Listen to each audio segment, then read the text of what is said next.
So we're almost done with the number 3 cylinder. We still have a little bit there, but you'll notice these are kind of fine cut grooves. Even this one, see, these have a crosshatch.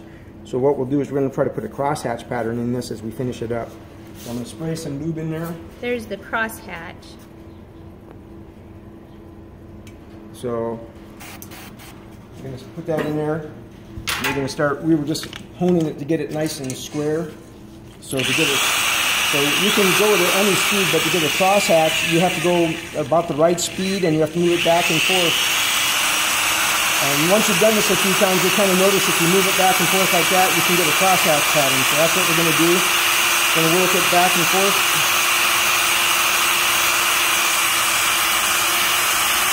Throw some lube in there.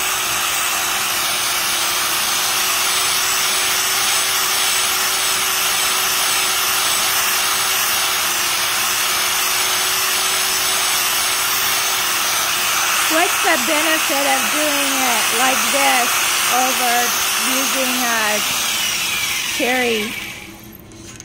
So if you do this, you get nice, notice these stones are flat and they cover a lot of surface area. That makes this bore square and straight. If you use something like a cherry hone, I don't have the one that size, basically it'll hide these ridges. When you hone it out, it'll fill all those slots and it'll look like it has the right pattern, but you'll have high-low spots in the cylinder. And a lot of people do that because it's a lot faster with those cherry hones and they're easy and they hide a lot.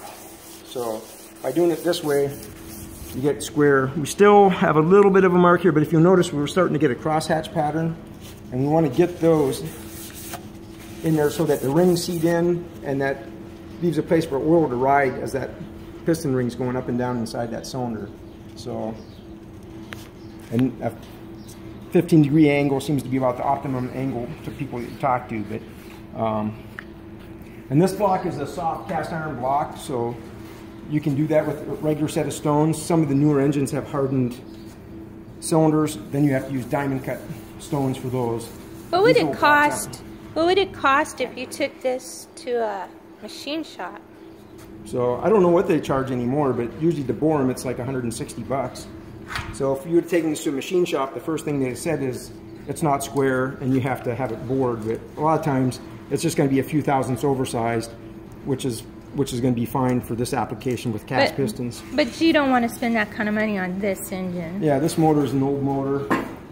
It's got a star on there on the deal, so it's either undersized or oversized from the factory probably for something.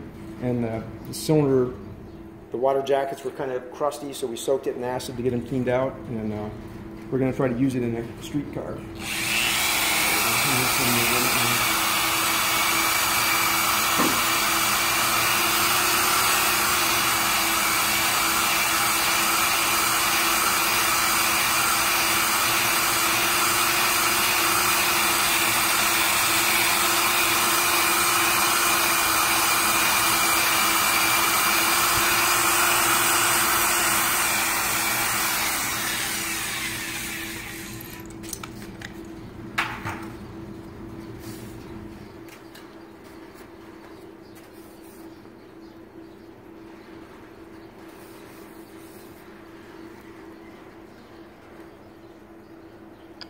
So it's almost like a little spot right there yet, so I'm going to try that probably one more time.